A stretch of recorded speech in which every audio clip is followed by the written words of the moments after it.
Hello বন্ধুরা, সবাই কেমন আছেন? আশা করছি সবাই খুব ভালো আছেন এবং সুস্থ আছেন। আজকে আমি বাঁধাকপি চচ্চড়ি করে দেখাবো। সেই জন্য প্রথমে বাঁধাকপিগুলো কেটে নিয়েছি এবং প্রেসার কুকারে নুন আর হলুদ দিয়ে সিদ্ধ বসিয়ে দিয়েছি। 2টো সিটি দেব, দিয়ে বন্ধ করে দেবো গ্যাসটা। এরপরে আমি একটা কড়া নিয়েছি, বেশ কিছুটা সর্ষের তেল দিয়ে দেবো।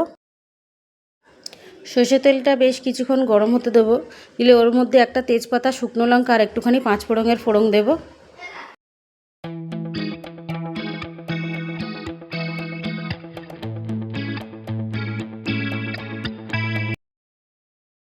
আর একটুখানি সাদা জিরেও দেবো, দিয়ে গন্ধ ছাড়া পর্যন্ত অপেক্ষা করব। তারপরে কেটে রাখা পেঁয়াজগুলো দিয়ে দেবো।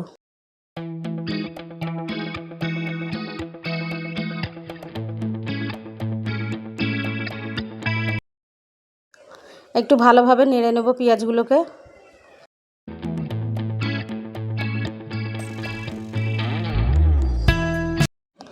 এবং এরপরে কেটে রাখা আলুগুলোকে দিয়ে দেবো, দিয়ে ওর সঙ্গেই একসঙ্গে পেঁয়াজের সঙ্গে যাতে ভালোভাবে একটু ফ্রাই হয়ে যায়। দেখতে পাচ্ছেন আমার আলুগুলোকেও লাল হয়ে গিয়েছে।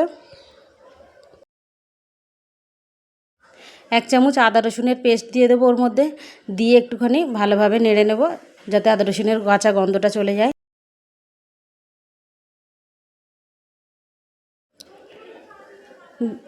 একটা গোটা টমেটো ডুমো ডুমো করে কেটে দিয়ে দেবো।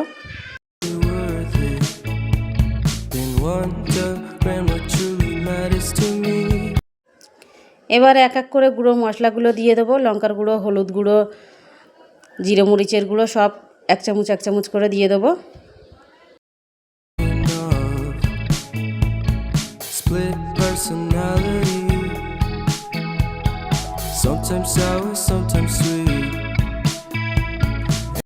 এখানে আমি একটুখানি জল দেব যাতে মশলাগুলো তলায় লেগে না যায় আর ভালোভাবে মশলাটা কষানো হয়ে যায়।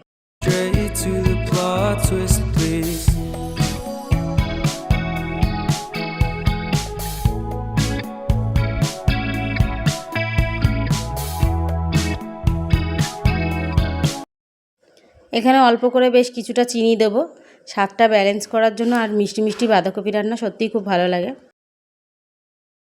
এভাবে সব মশলাগুলোকে একসঙ্গে কষিয়ে নেব।